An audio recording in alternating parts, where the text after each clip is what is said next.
Welcome to another episode of Connecting with the Thoms. I'm Julie, a trauma-informed movement coach. I'm Dr. Thom. And today we're going to be talking about summer self-care. Summer is soon upon us for us in the Northern Hemisphere. And today we want to talk about things that you can do for yourself during the summer months when your routine tends to fall off track or when you go on holidays. And we want to dive into, like your supplement routine. Should you be taking supplements during the summer? What happens if you get bitten by mosquitoes? And, what are things that you can do for your health in the summer because your routine gets thrown off track? So, Dad, can you tell us what's like your number one thing that you would recommend for somebody when they're knowing that they have summer vacation planned? What do you recommend that they do to help prepare for the routine? Because we know the number two thing that the brain wants, first thing is oxygen, but the number two thing the brain wants is routine. So what do we do to help us manage knowing that we're not going to be on routine during the summer? Well, I think the obvious is that, when people go on vacation, they sort of let everything go out the window, so to speak, because it's the opportunity that you're not in the same routine, you're not in the same schedule, et cetera. The one thing that typically happens for most people, depending on where you go, is like, oh, I'll have less stress. But let's remember that just because you're not working, you're not in your everyday routine, your stress is the same, because your body's interpretation of stress isn't just, about work. That's just more, that's your evident aspect of stress. When we talk about testing your nervous system, the simple thing we do is we have you lie down while we have the band on where we're testing your nervous system, and then we have you stand up. And standing up is the stress. It's like, wow, that's stress. So in other words, the stress is still there. You just don't interpret it. You don't interpret it the same. So preparation for vacation is, I would say, have some level of importance. And that depends where you're going, how you're going, whether you're getting on an airplane, and whether you're flying just across the country or whether you're flying across the ocean, whether you're going east or west. And, so there needs to be the preparation, the mental preparation. And if you're changing time zones, several time zones, then I think there needs to be the aspect of how are we going to reset our circadian rhythm? So, for me to fly, to Europe, for example, so we got 3 hours to the East Coast, or excuse me, like 4 hours to the East Coast with a 3 hour time zone. And then we got another 5 or 6 hours. So we're looking at an 8 hour, if you go to Italy, or maybe a 10 hour time change. So you got to be thinking about, I need to try and start changing my circadian rhythm in the days before I leave, so that I don't get there and, you arrive in the morning, which you say, well, I'm supposed to be going to bed now. Otherwise, you lose the first couple of days of your vacation, just trying to adjust your circadian rhythm. So just a couple of things that, I typically have my patients do is to take magnolivers, which is a magnesium taurate supplement. We start taking that, literally when you arrive at the airport, literally before you're ready to get on the plane.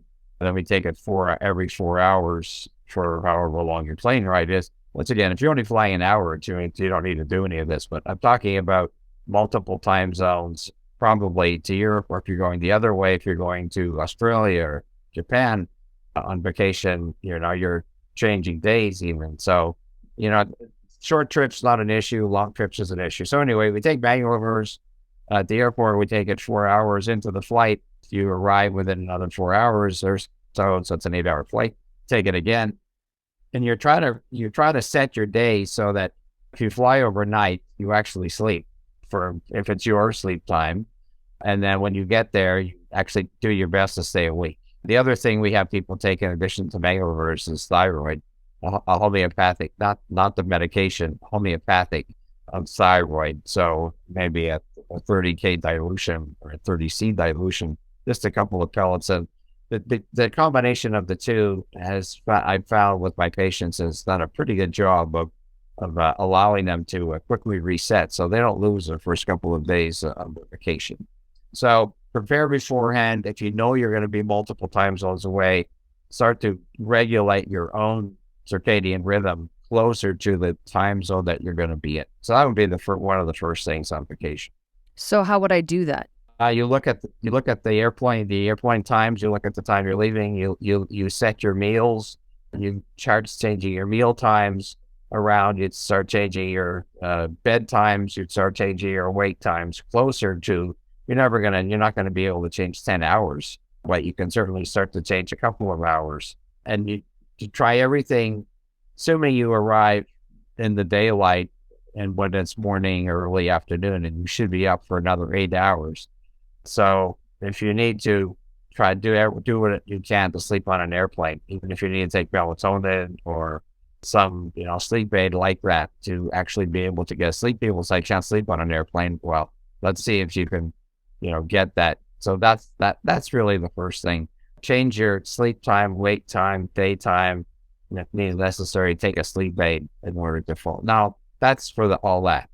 Of course, there's people who are not leaving the country. They're just flying, maybe they're flying from the West Coast to, go to New York or go to Florida or go to the Caribbean, for they're going on a cruise or whatever, per se. So if it's only like 3 hours time difference, it's a minor adjustment, but still it's an adjustment that should be done. Maybe just one sachet of the magnolures and one dose of the thyroid homeopathic would be sufficient in that case.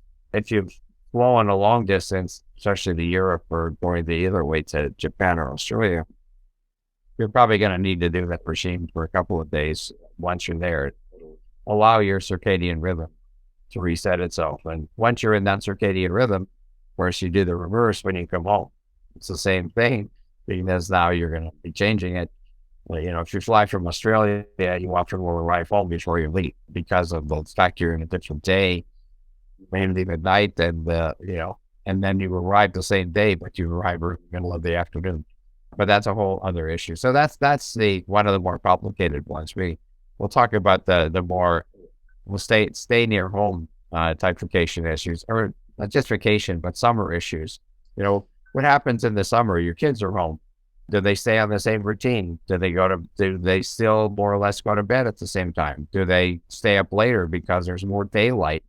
The answer usually is yes. And then, when you get towards the end of the summer and you start looking at the idea of comparing back to school, then the last week or two, you start to shift them back to their school hours. But I still think it's for health reasons. The more you can stay on the same schedule, 365, 7 days a week, the better it is health-wise, because your nervous system and your endocrine system are forever thankful in that type of a scenario. I'm going to back up a little second. You said thyroid homeopathic. Is there one in particular that you recommend? Because I know you can get the homeopathics that we're talking about are the little pellets, correct? The little pellets. Right. So people that are not familiar, you can usually get those from your health food store. So like in Canada, we usually have them at like Goodness Me or Whole Foods, or Shoppers sometimes carries it. But is there one in particular that you would recommend? No, just it's only going to be homeopathic. So, okay. Whatever the if they have a 6C, take that. If they have 30C, take that. So at Zehrs, they actually have a panel. Like at the grocery store, they actually have a panel that tells you to look for the thyroid one. So and then the other thing I wanted to mention when you're traveling a long time, like for circadian rhythm reset, something that I learned a long time ago, someone who talks about it all the time is Andrew Huberman, and he talks about sunlight. Sunlight is one of the main ways on how you can reset your circadian rhythm. Like I know you talked about, like in the summer, it's longer days. And so, and trying to go to bed at the same time. But if you're going to be traveling, 10 hours or, traveling multiple time zones, it would be prudent to expose your eyes to more light for different times. If you're, try to set yourself up that way. So you can use like happy light or a different type of lights. We've talked about photomodulation and light therapy in past podcasts. But sunlight is an extremely powerful way to help you shift your circadian rhythm. So if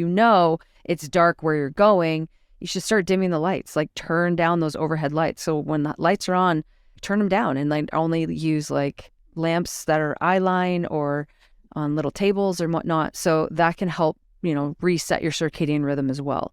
I just wanted to add those two things in terms of like use light, use the magnolivers and thyroid, right? For the long, Correct. for the multiple time zones. So I'm actually planning a trip. We're going to be driving to the East Coast. I don't think I told you that, but we decided we're going to finally do it. I know you did it for your honeymoon, right? You did the East Coast. You drove the East Coast in the rain. Sure did. In the rain. In the rain.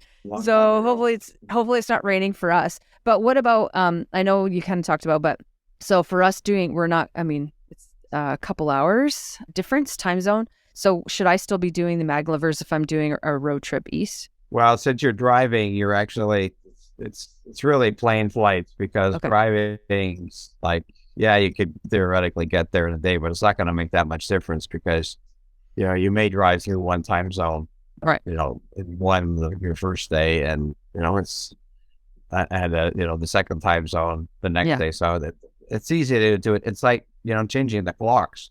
You see how you have to adapt with at spring forward, fall back type scenario. So that's not that big a deal when it's driving. Unless you're a truck driver and drive 24 hours and have two alternate drivers, or you're in one of those new trucks that drive by themselves. So it's like you don't even need a driver. Worry about them at that point in time. Okay, so this is more for flying then. It's really airplane flight, long distances, more than we'll say 5 hours. That's the first thing. But no matter what, when you do go on vacation, if you are going, you should try and get to your final destination. What is that time zone that you're in? Should try and regulate those hours. I think that's the blind spot in regards to that. And prepare beforehand.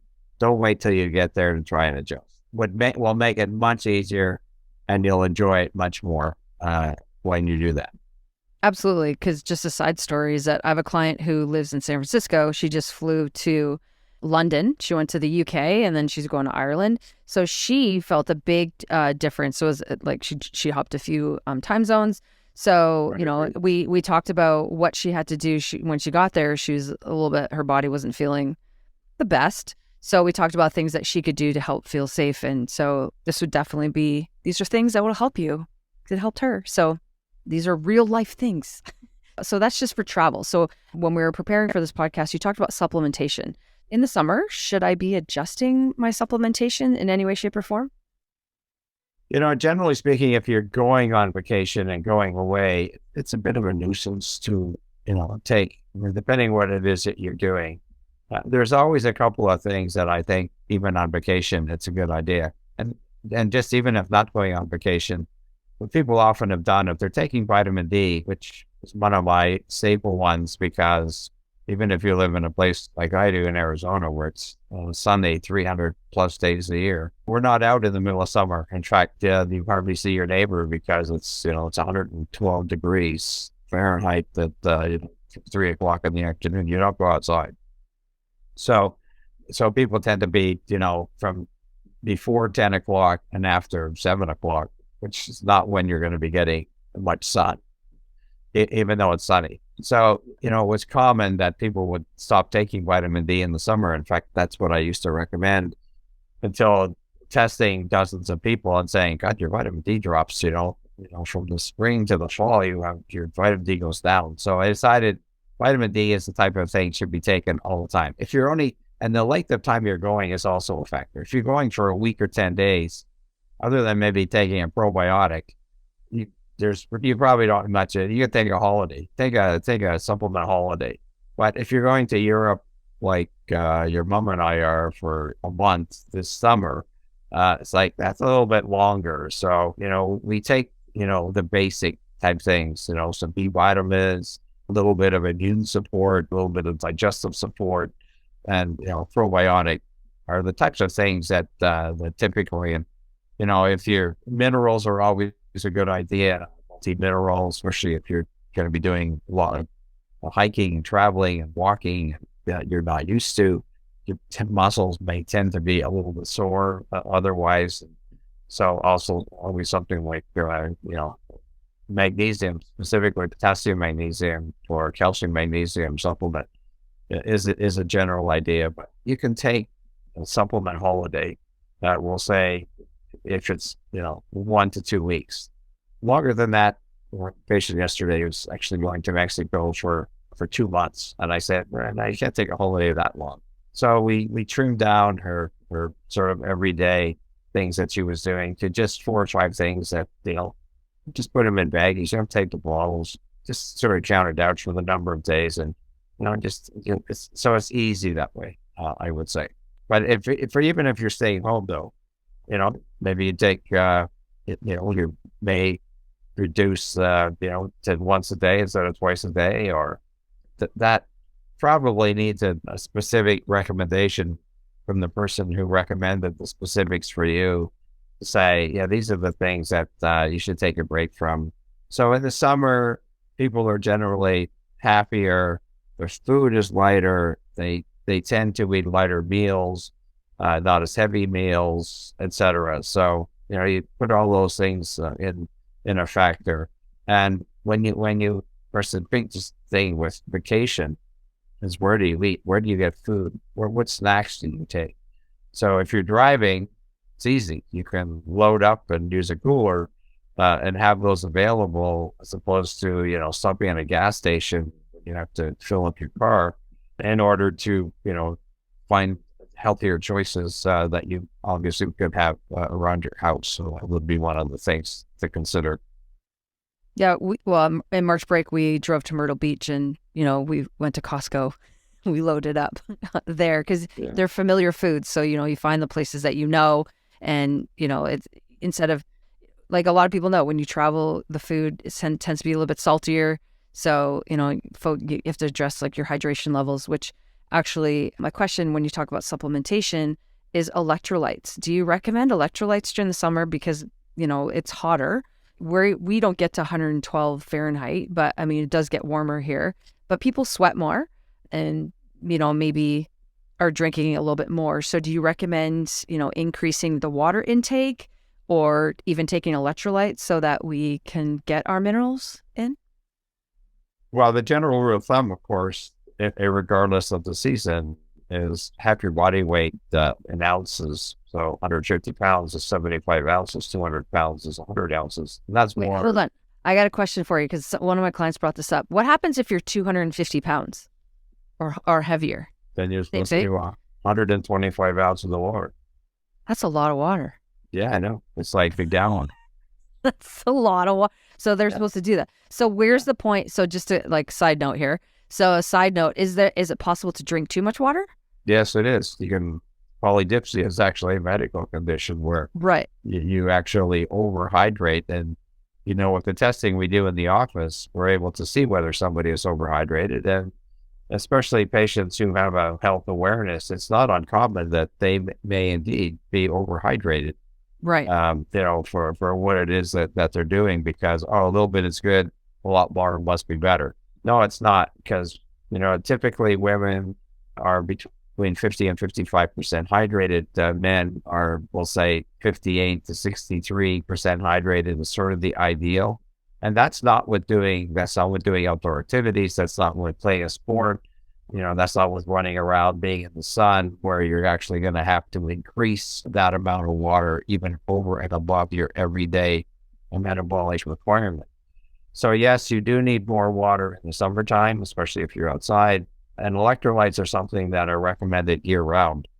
Okay. And more so if you are doing an activity outside in the sun and are sweating more, even more so, you need to add more electrolytes. Typically, I use a liquid electrolyte, and we just put a couple of tablespoons in a water bottle a couple of times a day, which, is sort of adequate.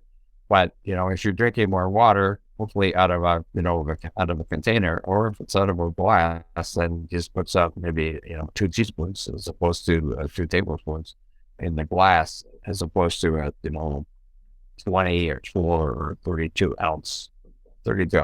Absolutely, electrolytes, I think, are probably the most common deficiency in our society that people do, because every study has been done has ultimately been shown to have a deficiency of at least one mineral in society. So yeah, it's a pretty important aspect of what you need to be doing on a regular basis. So, So that's when you don't skip. So you keep that part of the routine. yeah, Electrolytes are vacation is no opportunity to drink less and to avoid minerals, especially. So, which is typically what it is that you're going to be doing. So, no, right. that doesn't change 365. It's the same recommendation all the time. Okay, another side note though with the mineral, do you know any common like household ways to know if you're deficient in certain minerals? I remember taking a nutrition, I was at a conference and there's like these different ways to test so for instance, if you're iodine, so it was you get, some iodine at the health food store and you put it on your wrist and you just put like a swab on it and you wait. And then if it disappears within 24 hours, that means you're iodine deficient. So that swab right there, all you do is you keep swabbing it. That was I did that years ago. So no, don't do that. Doesn't work. No, Don't do that. Okay. All right. Well, good to know. That's one of those, in my opinion, that's one of those myth tests. Sure. It's like, oh, somebody said do that because they wanted people to start taking iodine. Right. So then they started taking iodine, and then these people developed hyperthyroid because they were getting too much iodine. So, right. okay, so for what you get, you pay a huge price if you overdo it, which is sort of the typical aspect for lots of people. They tend to overdo. There is really no really good test. No, I would say certainly not like that. To test virtually any mineral that I know of, short of a blood test, short of an intracellular looking at the minerals that get inside your cell. That requires, unfortunately, a professional test, a blood test, if you like, well, in my opinion. Right. Yeah. Well, because I remember going to your clinic and we did, I don't know, I did so many tests at your clinic, but one of the tests showed that I had more water on the outside of my cells than inside of my cells. So I wasn't absorbing the water. And that's showing I have a, mineral deficiency, right? So that's why I'm like, I'm drinking, I'm telling you, I'm drinking a lot of water, but my body's not absorbing it. So that's where there's an imbalance, right? So that's something, some people are like, I'm peeing all the time. I'm drinking lots and I'm peeing all the time. Well, it sounds like your body's not absorbing the water that it needs. So go get a blood test is what you're saying? Yeah, that's the sure sign that you probably are lacking minerals. That's the perfect opportunity. If you feel that you drink and have to pee, you're probably missing minerals. The easiest way to try it is find an electrolyte. And, and once again, I prefer using colloidal minerals as an electrolyte as opposed to an electrolyte powder that you mix in there, which is fine. Sure. And maybe for somebody who's doing a heavy workout and sweating a lot or, playing soccer or, whatever, football or baseball in the summertime, that would be helpful. But on an everyday basis, doing colloidal minerals, which are simply meaning they're easier to absorb, they're mixed in the water, is a simple solution to that. And, even if push comes to shove, if you don't have that in water, if you take a lemon and literally just squeeze half a lemon, that will give you some minerals in addition to some vitamins. Is a at home thing that is not a bad idea. I'm not a fan, however, of juicing 10 oranges and drinking orange juice. If you want to drink orange juice, eat the orange and make the juice yourself with your teeth and chew on it. Right. That'll make the juice. Don't drink orange juice or any juice for that matter, because I feel that you're missing the most important part that the fruit has. So eat the fruit, eat the whole fruit is the best way to get nutrients, minerals specifically from those. And dietary wise, of course, what we're talking about is colors. The more colors of fruit and vegetables that you eat, the greater the variety, the greater the likelihood that minerals will not be an issue or much less of possibility of an issue. So go there, lots of colors. On vacation, that becomes an important component. So, when you're looking at meals, still try it, just so we said, with water. And the fact that you are on vacation doesn't mean you should be eating fewer colors of fruits or vegetables, that's a 365 rule also. Right. Okay. And then just to add on, what's your take on adding like Himalayan sea salt or Celtic salts to the water? If you're going to use salt, Celtic salt, Himalayan salt, sea salt, I mean, that obviously is preferred versus table salt, which is just straight sodium chloride. When you have Himalayan, Celtic, sea salt, you're looking probably at 75 trace minerals that are in tiny amounts, but that's what's in these types of substances. So if somebody prefers to add salt to food, that obviously is much preferred type of salt to include. So that should be really the only, unless, somebody has high blood pressure, they're basically told to use light salt, which is, instead of being sodium chloride, is potassium chloride, which, is better, but you're still better to use the Himalayan, Celtic, or sea salt, those types of things. People with high blood pressure. You want colored salts. You don't get the white stuff. Get the colored stuff. It's better, right? There you go. Okay. So let's shift gears. Like for me, I have a cottage in Muskoka, Ontario. And if you know anything about Muskoka, Ontario, the mosquitoes are sides of birds. And so when we go up, we're getting close to that season. How do I take care of myself if I get, a whole bunch of bug bites? And, there's a lot, tick bites. It's really popular now here. They're always talking about what you can do to prevent all the different type of tick bites and whatnot. So what are your recommendations? What are your recommendations for that? My mom just poked her head in. I said, "Hi, Mom," while we're recording. Anyway, so what are your recommendations to help protect my skin in particular during the summer? Well, the one thing I recommend you don't do is spray yourself full of chemicals. Yes. Because, that's the common thing. Or use DEET, or use one of these harsh chemicals, and especially spray them on kids their skin is highly porous, highly susceptible. Don't think that don't think anything you put on your skin stays on your skin. It ends up internally. And when we're using chemicals, that's a big, big no-no. Right. So if you want to use something, externally, aromatherapy, essential oils can be specifically, and I'm going to name a specific product that I think is one of the best things you can do. It's called Solvorol, Solvor, and you'll have to buy that from a clinic. Maybe you can buy it, from health food store. I don't know. But anyway, Solvorol is a mix of some essential oils of aromatherapy that have been shown to be highly protective of bug bites, or if you get if you get mosquito bites or a spider bite or snake bites for that matter, where I have in Arizona. Right. In addition to getting, anti-venom, especially if it's a rattlesnake in this part of the world where I am in general. So the Solvorol is basically diluted. Yeah, you put 20 drops in a pint bottle, an atomizer bottle, and if you want to spray on your kids to prevent bugs, that's what you do. And if you have a bite of some type, you can just put some on a cotton pad or a cotton ball and dab it on the area. Found that to be incredibly helpful and incredibly effective for those types of issues and those types of problems. Find something, and if you can't find that, find something that's, I'll say, natural, and it's going to be more expensive probably than the chemical stuff, but at least it's not going to harm you, especially if, so I see all these people on vacation and they're spraying their kids with, this insect repellent and toxic stuff.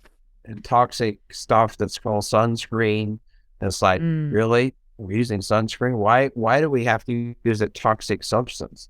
And, you probably remember, I think it was last year, that a bunch of those compounds those products were recalled because of the level of toxicity that's associated with them. So when they say, "Oh my God, you're telling me I shouldn't use sunscreen," and yet every ad on television says, "Oh, put sunscreen on because it's protecting."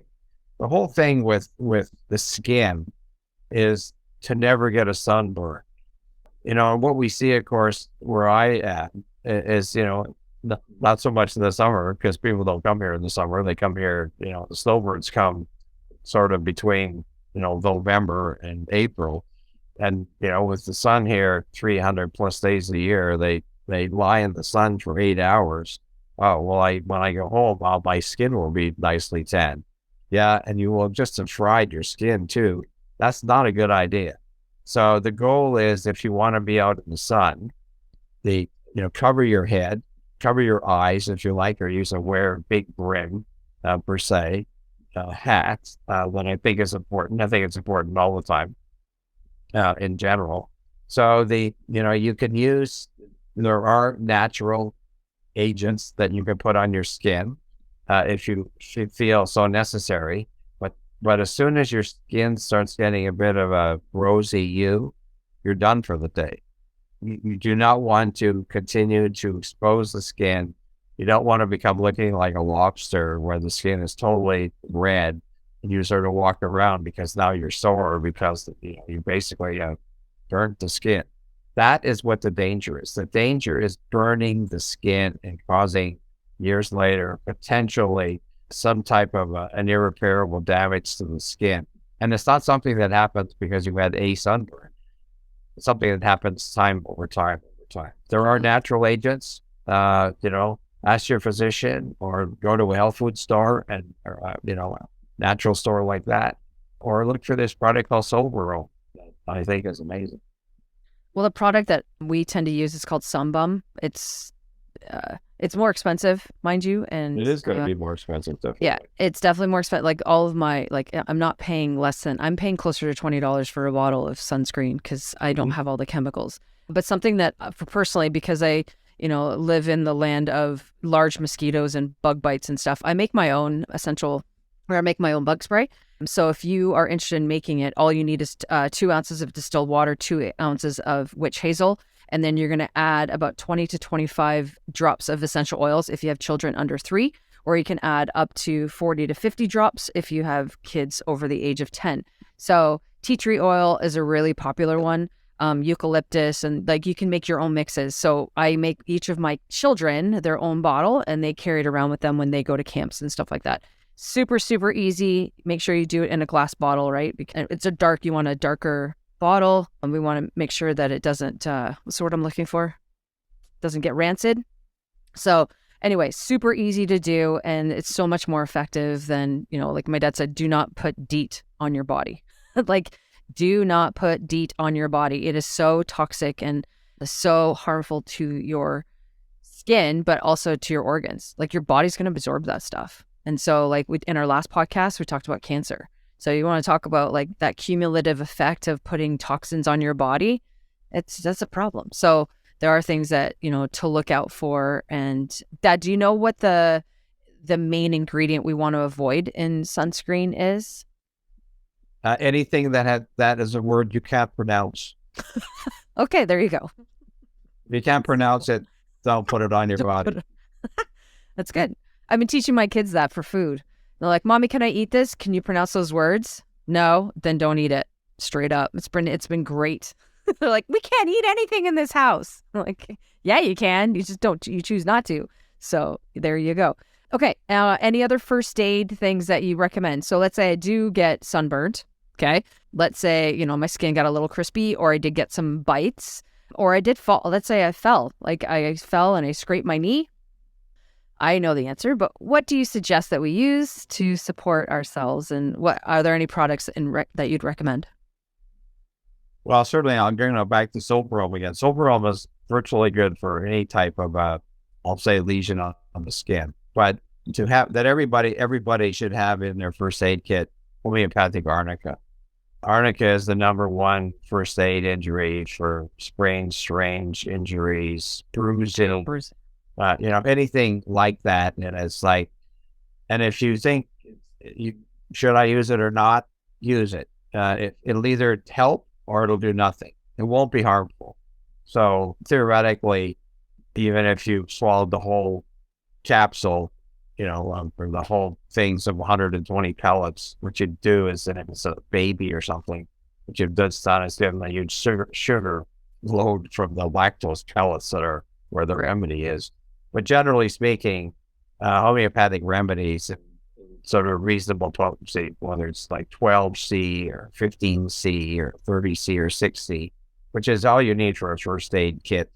You don't need to go into the higher strengths, which is for other uses. That's more for professionals. So go to the health food store, find the lower potencies of arnica, and you should always have arnica in your at home kit. And if your son or daughter or kids or you fall down and sprain your wrist or sprain your ankle, in addition to doing hydrotherapy, alternating hot and cold on any type of an injury, you break your left arm, you do the alternating hot and cold on the right arm. If you broke your foot or ankle or leg, you do the hydrotherapy on the opposite leg by doing that. So there's always hydrotherapy that should be done for any type of an acute injury, whether it's a sprain, strain, or anything like that. So arnica and hydrotherapy are easily done, easily have in your first aid home kit, to be utilized. And once again, if you have an injury, give it to your child or son or daughter, whatever, and it won't hurt. You're not going to have a problem. Well, if it's not the right remedy, it does nothing. If it's the right remedy, you'll be very pleasantly surprised how quickly it could be helpful for that particular problem. In fact, just a story about your brother, or Julie. When Eric was probably 5 or something, we're playing in the backyard, and we were playing t-ball or something, and the next door neighbor, swung the bat, and Eric happened to decide that he was going to go and get the ball at that same moment, and the neighbor swung the bat around. It's a plastic bat, mind you, and he hit him right in the cheek, right in the face. He, fell down. Obviously, he was crying, and I said, "Oh, I know what's going to help him." And I just went and got some arnica. He's crying, so his mouth's open. It was easy to put it in his mouth. And literally, he didn't get a black or blue. It didn't get a black eye. I was like, wow, this stuff really works. So there's no harm in giving it that type of a thing. And, that's Eric, 40-something years old now. So Yep. That's a long time ago that was. And it wasn't my first experience with homeopathy, because I'm using it for over 40 years in general. So homeopathy has the potential in acute injuries like that to provide, potential great benefits. And if you have some interest in it, there actually is books that are written, I'm sure you could find on Amazon, homeopathic first aid, and you can get, 5 or 6 of the common ones, whether it's a burn or a scald or a cut or a wounds, sprain, strain. There's very common remedies that are safe to be used and more potency over the counter. Absolutely. My kids call it boo-boo medicine. So whenever you get any kind of, so if your kid's like, I got a boo-boo, get your arnica out, people. It's super simple, 2-3 pellets in the pack. Like, anytime you hear a bang or a thud or anything, you get out the boo-boo. Like, the kids know. Hydrotherapy is amazing. We've talked about lots of that in our past podcasts. Calendula is another one you didn't mention, but that one's is for cuts. Really good if you have any like cracks in the skin and whatnot. Calendula. And also aloe, basic, get your aloe plant out, like they're everywhere. Put that on the skin because the skin loves it. Aloe is definitely one of those for the burn. Aloe is very soothing. You can buy aloe vera, not only plant and have the fresh plant, and just break the leaf off, and you have the mucus, the thick gel that you apply. But you can buy aloe at the store, and it's a great thing to have around for the summer, because if you do happen to go beyond the bright redding, the red of the skin, and it's more uncomfortable, and you really want to do it. Don't put cortisone on your skin at any time, because that doesn't treat anything other than push it deeper into your body and ultimately produce a more serious problem. Right. And then also like with arnica, they actually have creams for it now. So it's not just, it's becoming more popular. So it's funny. Like, I like, as you said, like I was raised on arnica. We never had Advil in the house ever.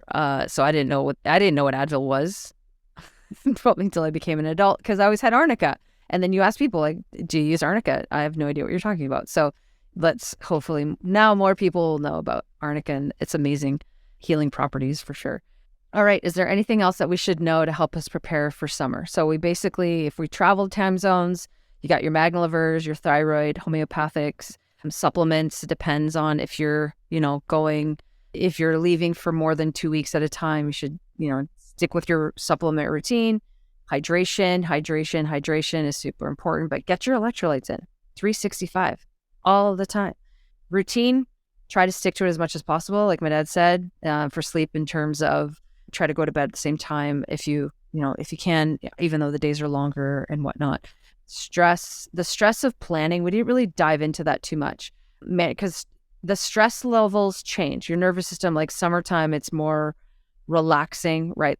It's just when the sun comes out, it's like it releases feel good hormones. Just you feel better.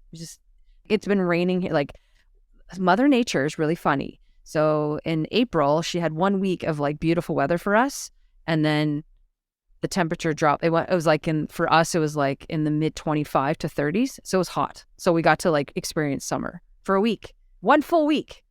And then she's like, haha, I'm just joking. And then she dropped it down to like 0. It's been like raining and miserable. And it's incredible how stressful that is on the body. So in particular, like my son, it was really hard on his body. So I know, Dad, that Yep. has issues with his knuckles. Like when he gets really stressed out, the weather extremely stresses him out. So we've been talking about, like the stress on his gut. He needs some gut health, and like trying to stay on routine and all these type of things. What tips do you have in terms of helping manage our stress when there's these ups and downs? Like right now it's springtime, but summer it's, a little bit more consistent. But do you have any tips in terms of how we can manage our stress when we're in it?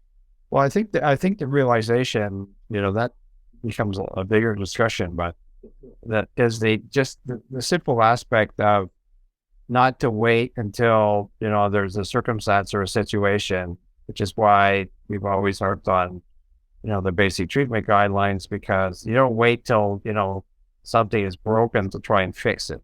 What we're trying to do is true prevention. And the best way to prevent, the aspects of, that summer isn't here yet. The weather is going to change. So we have to stay with our BTGs. We have to stay with our routine. We have to stay with taking our healthy probiotics and the diet aspect of things. The body doesn't know that the weather has changed as a stress any more than it does that you went to bed on inconsistent hours, any more than it doesn't know that when you get up in the morning, you're about to stress yourself.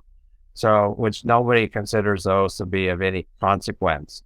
So the aspect of relaxation, of course, deep breathing, things you always talked about, all the vagus nerve activity things, which are all about parasympathetic. So we can even teach our kids to splash cold water on their face and to hum and to sing and to give you 3 or 4 hugs a day to release oxytocin. All those types of things that we can easily teach our kids to do and ourselves to do, that are an important aspect to keep calming and releasing that feel-good hormone. And yes, the sun makes a big difference, and that's a mental emotional stress. And mental emotional stress isn't any different than physical stress. So when Celia did his work almost 100 years ago, he found that people went to 5 weddings, 5 funerals. There wasn't any physiologic difference. So it was the mental thing that was different. But the stress response was exactly the same. So how you interpret things, which is, the whole idea of meditation and affirmations and give thanks and say prayers, are all positive feedback to your nervous system to say, it's okay. It's going to be okay. We do our best, and, it's unfortunate that more so in the United States and certainly in Canada, the number of tragedies that happen in this country, especially related to gun violence, is astounding. There's something like over 170 already only entering May. That means more than 3 people unfortunately lost their life through gun violence, totally unnecessarily. And the amount of stress that puts on every survivor, the amount of stress it puts on people who watched it, saw it, et cetera. It's pretty astounding, and lifelong trauma. Of course, that's what I address in my book, Begin Again. So we need to be mindful that the weather's going to change. We can't change it. You may live in an area where there's tornadoes. You may live in an area where there's hurricanes. We live in an area of monsoons, which is not, relatively speaking, is pretty mild relative to what the rest of the country does in general. However, we know it's coming. We know it's a bit of an inconvenience, and we know the trauma, the tragedy that is associated with that. You always hope, well, hopefully it's not me, however it may be. And what are you going to do? How are you going to cope with it? So it's about coping. It's learning coping skills. It's doing BTGs every day, and which are some of the best coping skills you could ever do. And I think that's a great point, because that's what happened when Caleb's hand got all chapped up. It was a conversation of like you haven't been doing your basic treatment guidelines. So it was a nice reminder to him that he fell off track, taking his probiotic and doing his hydrotherapy. And he knows all these things. He's only 12, but he knows these things already. And so it was a nice reminder for him that, hey, I need to take, a step back and, take care of myself again. And, if you do have a flare up, if you have IBS or if you have migraines and whatnot, and you're getting these flare ups during the summer, like you're right, Dad, it's all about perception of stress, right? Your body doesn't necessarily know if it's emotional, physical, social, spiritual, mental, whatever. It's stress is stress, but it's your perception of it. And so if you are getting these flare ups and if you are getting these symptoms that creep up on you, use that as a red flag on the play, and that you're like, oh, what do I need to go back to? Go back to my basic treatment guidelines. Get my sunlight in, do my deep breathing. And so if you want meditations, I'm really excited to let you know, I just recorded a couple of them, and I have a friend of mine who's going to be creating the music for it. So those will be available on my YouTube site soon. So if you want, if you're used to listening to me, so that's the thing with meditation, is that a lot of times people have a difficult time meditating. And sometimes it's because the reason you don't feel safe, you don't like doing meditation, is because you don't feel safe slowing down.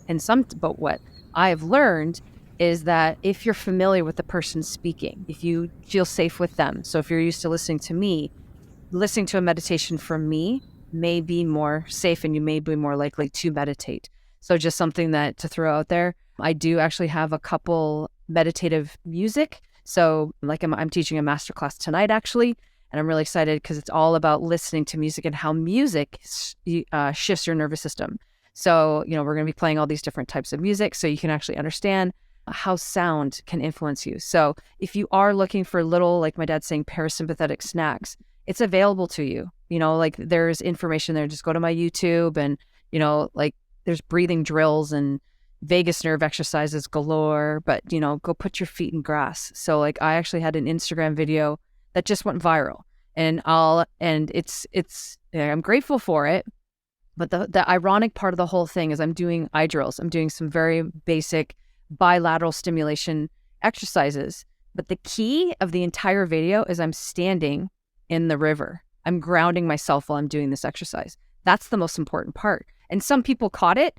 Many people didn't. They're so caught up on, me doing the eye drills and all that kind of stuff. And that looks like EMDR. And I kind of do this naturally. And I was doing some fun brain gym exercises and whatnot with it.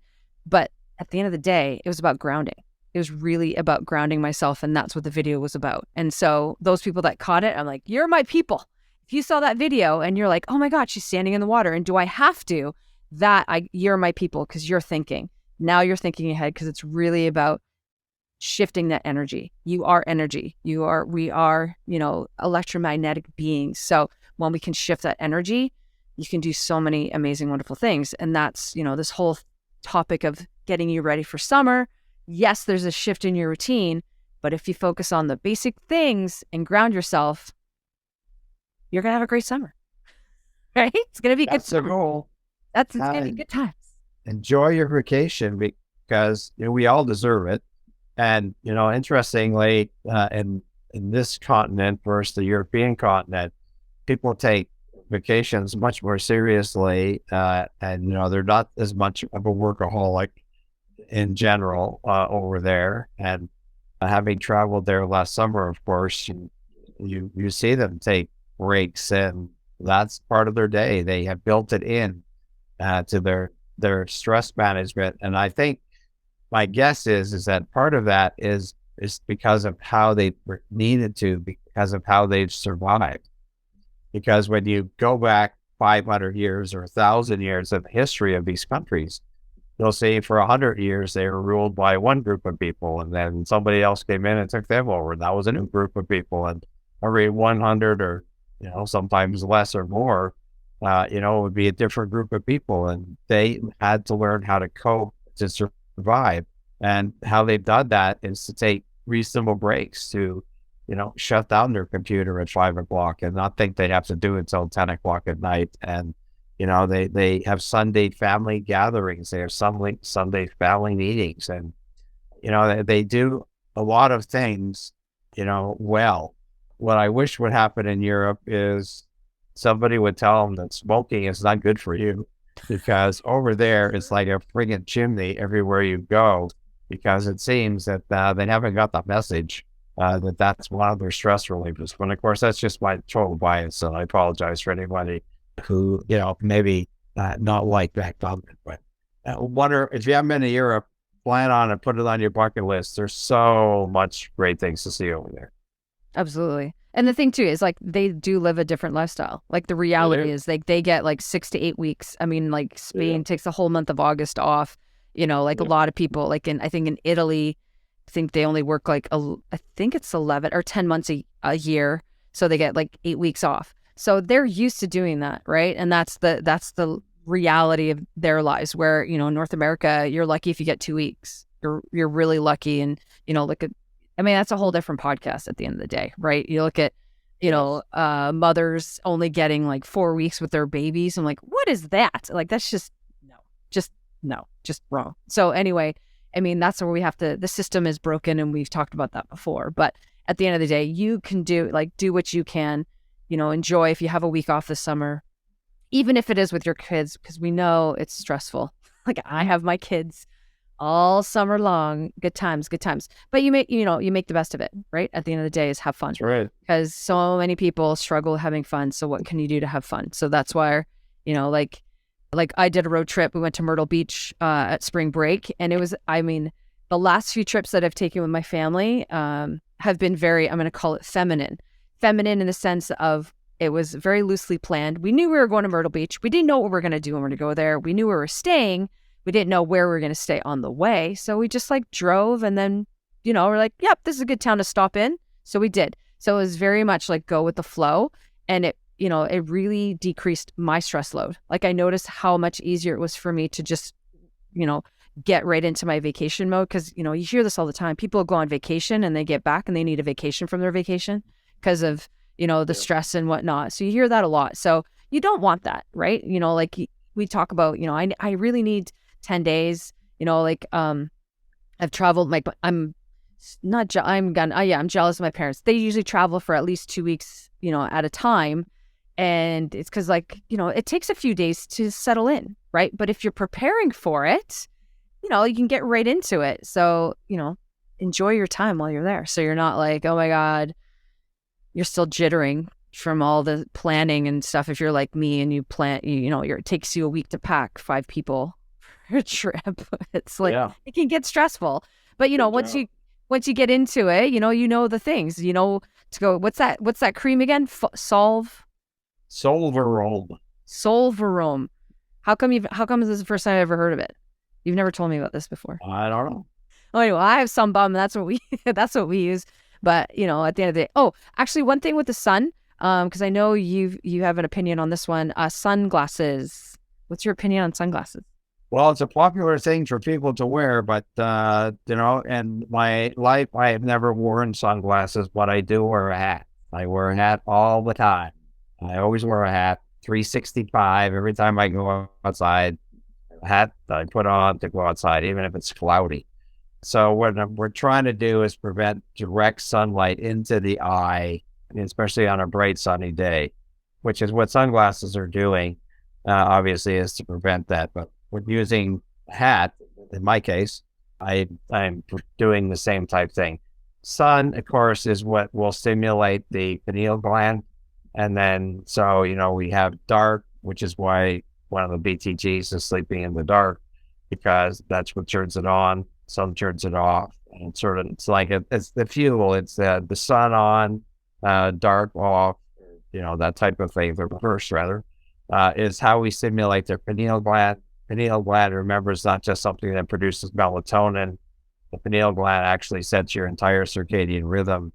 And more importantly, that most people are not aware of, that actually is a huge influence on your immune system, which is why people who have poor sleep, who have, they think that just taking melatonin is the answer, but it's only one of the hormones that's produced by the pineal gland. And once again, the bigger component, the bigger function that's even more essential than just melatonin is the idea that it's an immune regulator and it's a circadian rhythm regulator, but more so than other of these organs that are in our head. So it goes back to sunlight. Back to sunlight. It comes back to sunlight. You got to get the sun in your eyes. So, maybe limit how long you wear your sunglasses, right? So like I have to be careful. For instance, I actually have a freckle in the back of my eyeball. So my optometrist is like, I need to careful of the light of the bright sun because I'm a little bit more susceptible to things because of that.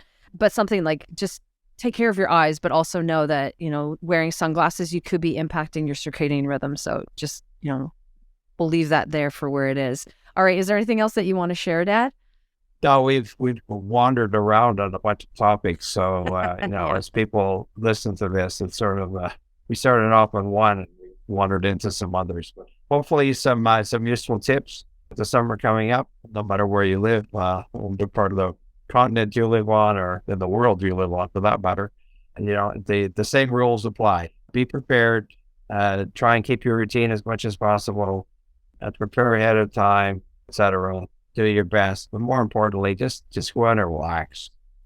Life doesn't have to be so worried about everything.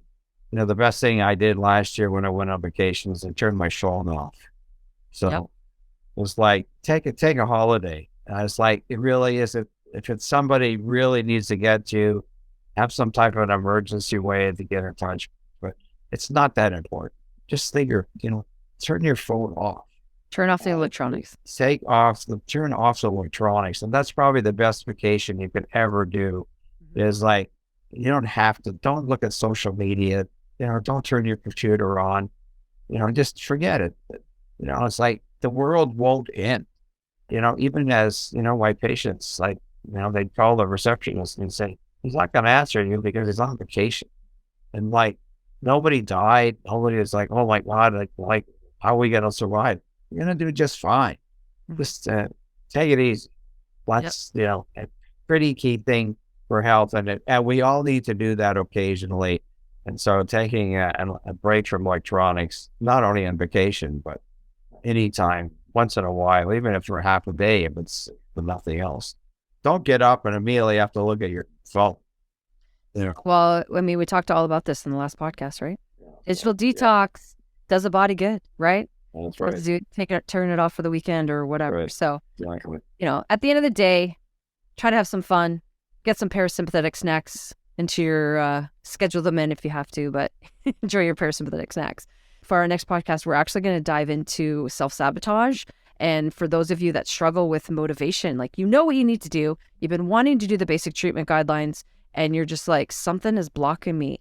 And so what we're going to do is dive into why is your body not feeling safe enough for you to do the things that that are healthy for you. So we're going to dive into that next time. So we look forward to chatting with you then. In the meantime, you can follow us on you can follow us on YouTube, websites. Dad, do you have anything upcoming that people can check you out at? Well, I'm about to do my seminar on the brain protocol for physicians. So hopefully within a couple of weeks, we'll have a lot more people around the country who will be able to guide you through, dealing with past traumas from people who read the book and say, wow, something that I think really applies to me. Amazing. So stay tuned for that stuff. But thank you so much for listening to us and supporting us. And we will talk to you next time. Talk to you next time.